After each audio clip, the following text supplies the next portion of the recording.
My name is Marcell Hanson, and you're listening to Small Habits, Big Changes. Let's dive in.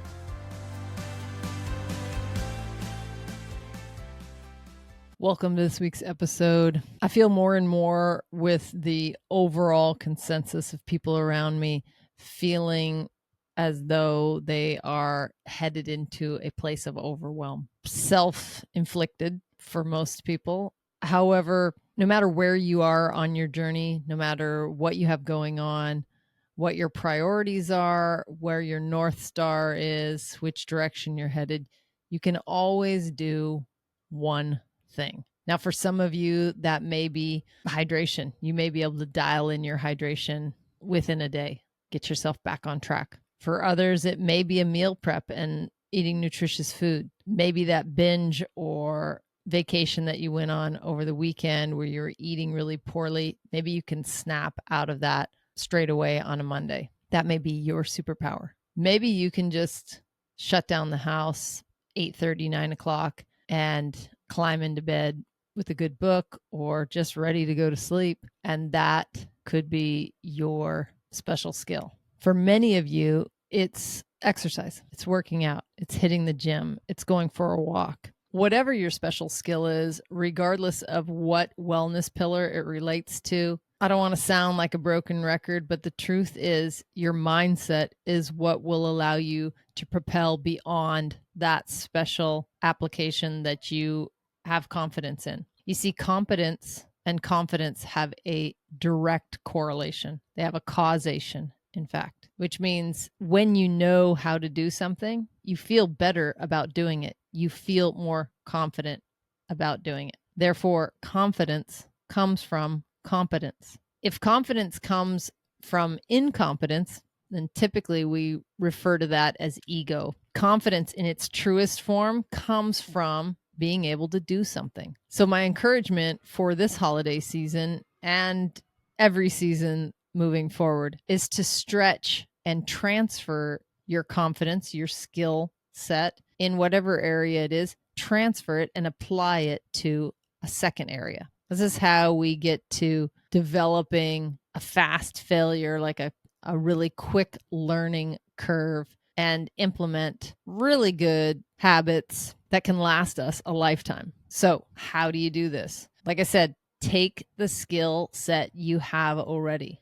Maybe it's just developed over the years with your habits, which is very likely. If you always fill up your water jug and you take it with you, you are more likely to drink from it. If you have someone in your family or a very close friend that helps you meal prep every week, it's very likely that you're going to not only execute on that, but you'll actually eat the meals that you prepare. If you have a trainer or a workout buddy, someone that's relying on you to train with them each and every week or twice a week, you are far more likely to follow through. And if you have someone in the household, could be a partner, it could be a child, could be a fur baby that says it's time to go to bed at a certain time, then you are more likely to go. Now, a few of these apply to me personally. I hired a trainer back in 2010. It's been almost 15 years. I've been working with a trainer, and over the course of those years, I worked out different times. I started out with twice a week. I bumped it up to 3 times a week. I had a specific goal I was working for. At that time, I was playing flag football. I wanted more explosiveness, so I did a lot of isometrics, a lot of fast twitch muscle exercises. When that season passed, in the off season, I would go down to twice a week. After a number of years, I found that once a week was really my maintenance because I have such a busy lifestyle. I was so active. I really was having a hard time squeezing it in, and it didn't feel necessary, more importantly. And more recently, within the last 2 years, I have gone back to doing twice a week, plus an additional, usually a core exercise routine outside of that. So 2 to 3 times a week. But this is what I say. I pay that trainer in advance to be there for me. Over the course of the first 9 years, I'll say, 8.5 years, I think twice she didn't make it to our session. This is when I used to train in person in a gym. I train online only. But back in the day, I remember specifically, I used to have to, I got up, I got ready, got my shoes on, whatever. I walked to the gym as a warm up, took about 25 minutes. I'd get there and then we'd start training session. One day I get there and she wasn't there, which is very rare that she would come in later than me. But so I gave her a call and she had gotten in a car accident. Someone had hit her van on the way to, and she wasn't going to make it. I was like, no problem. Not a problem at all. Of course, take care of yourself. Do what you need to do. I'll see you next week. Now, many people, I admit, many people, I think they have gone to 50%, 60% of the challenge of working out is getting to the gym. I've already carved it out in my day. I remember it specifically. I'd already gotten my shoes on, planned for the outing, made my way to the gym. I'm at the gym. I'm 20 feet from the first machine that I would likely work out on. I called her. She said she wasn't coming. I was like, great. I turned around and went back home. I swear to God, I went back down the stairs and walked back home. Another 25 minutes. It's uphill back home. So it's probably 25, 30 minutes. Enjoyed that hour of walking, but I did not work out. I have probably the most sickening work ethic commitment level to whatever it is I'm doing than anyone you'd ever know. I have no problem at all standing toe to toe with anyone when it comes to like work ethic. But in my life, over the past decade or so, the amount of decisions I make throughout the week, throughout the day, I'll make, 100, 200 decisions that are impacting the unfolding schedule of my business. And it's not that I'm lazy, because that doesn't fit. It's not that I wasn't motivated or that I wouldn't work out. If she showed up, walked through the door, I would absolutely. I'd do whatever she said. But it was that I didn't want to make another 12 decisions during the course of that hour that I would have needed to decide what machine I'm on, what weights I'm going to lift, how many reps I'm going to do.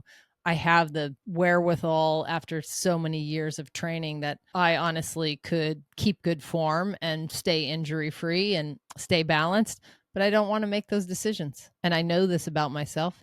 And so I hire a trainer, and the trainer makes the decisions for me. So like in that first decade of having a trainer, there was twice where she didn't show up and I was like, fantastic. I turned around and I walked back home because it's too much for me in that day. So I know after hundreds and hundreds over thousands of sessions now, I know that it is easier and it is more likely that a person is going to work out if they have someone there waiting on them, especially if they've paid for it. There's no instances where I've been like, I'm not going to go work out because I just don't want to. There's no instances of that. There are those two instances of her having called in, or I called her when I arrived and emergency came up and she wasn't able to make it. And I was like, woohoo. But because I know this about myself and I know that I want to stay in my body and focus on my breath and my posture and what I'm doing and my exertion, I don't want to have to think about counting reps or deciding on weights because it's not my job. It's my job to take care of myself, and I will do that. And if I didn't have a trainer, that'd be a different story. I would do things differently. But I do have a trainer because I want that to be ease filled. And so I hired a trainer for that reason. I've had 2 trainers over the last 15 years. I don't miss many sessions at all for any reason. And for that matter, they don't either. So I picked the right trainers. I share that because people often, I think, look at me and wonder how I get things done and how I stay so stable in my stable table. It's because I've created a system that includes other people. It's not just myself. And when it was just myself, I did all right. And I worked to be good at it. But when I got to a point where I could enroll others, I did. And so when I hired a chef for the first time, like a little over a decade ago as well, about 12 years ago, it was because I was looking to get pregnant and I wanted to eat as well and as healthy as I possibly could. And I didn't want to create those recipes. I didn't want to spend time in the kitchen. If I had my choice, I would hire someone else. And so that's what I did. So my chef does that meal prep. My chef does that designing of the recipe. My chef does the shopping. And my chef does the delivery. All I do is warm up my meals. And then there are separate meals that I make on my own. I make my own pump cakes. I make my own almond milk, make my own chia, etc. I actually to make macadamia nut milk now. So there I have two of my wellness pillars handled, or very much handled, by the support and the accountability that other people bring. So two of those pillars are really handled by the accountability that I have with my team. And that's movement, daily movement, exercise, training, and nutritious meals. Sleep is another thing in and of itself. I actually do have a cat who, at the older boy, Robert, when it's 9 o'clock, he literally is crying, like, shut the lights out, like, turn down the bed. He does go in and he will follow me around and say, what's going on? After he has his last meal, he knows that bedtime is coming. As you can see, I have a lot of assistance with 3 of my 4 stable table legs. Hydration's always been one that, to be honest, I struggle with. I leave my glass of water on the counter. I eat a very hydrating diet as far as like berries and fresh berries and vegetables. So I actually can go quite a while without hydrating. And so I do get into that trap of, especially in winter time, where I need to remember. And so I have a couple hook habits and a couple cues that allow me to stay hydrated. And then I track very visibly, not just on a private notepad or on my phone. I literally track with like stickers on my cabinet. It's that important to me that I drink enough water, that I stay hydrated. In these winter months when I have the wood stove going, it tends to be a little drier in the house. So these are things I pay attention to. So I have all 4 of my stable table legs really fine tuned. And that allows me to really do other things, to really feel flexible and nimble out in the world, because so much of my self-care is handled. And I encourage you, if you're just getting started, or you really don't have, maybe you have one of those that you're good at, maybe you're good at hydrating, look at how you're good at hydrating. Like, how is it that you're able to stay hydrated? How do you track the amount that you're taking in? How do you know that you're hydrated? Are you using the right formula, which is half your body weight in pounds converted to ounces? And that's how many ounces of fresh filtered water that you drink each day. And then look at like what's helping you win in that category. Transfer that knowledge to another one of the wellness pillars and see if you can make some headway there. It took years and years. It's been almost 30 years next year, like in a couple months, actually, January next month. Wow. Time's flying. It'll be 30 years that I'm practicing this. And it's not that it's perfect every day, but I have built in systems in my life to make it easier and easier. And I encourage you to do the same. Hook habits are one way. Tracking is essential.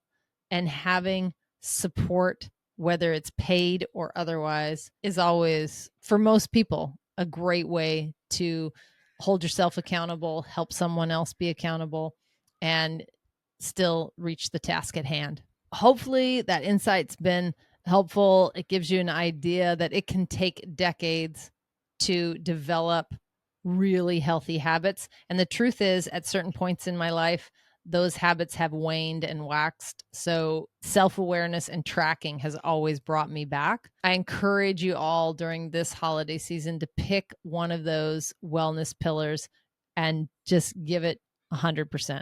Give it all that you can. If it's movement, if it's getting outside, walking every day, do that for yourself, for not only your body, but your mental fitness as well. If it's sleep, stick with it.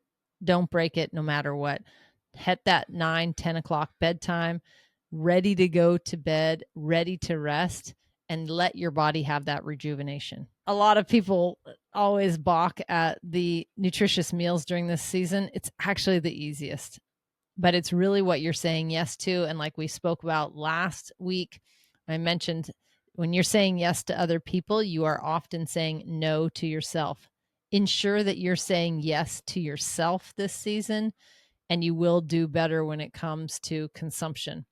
There's lots and lots of tricks that you can use that will help you not overeat and overconsume too. If you want any tips on how you can do better this season, join my free texting community. You can text there. It comes directly to me. It's 206-483-2960. You can text the word yes, 206 483-2960.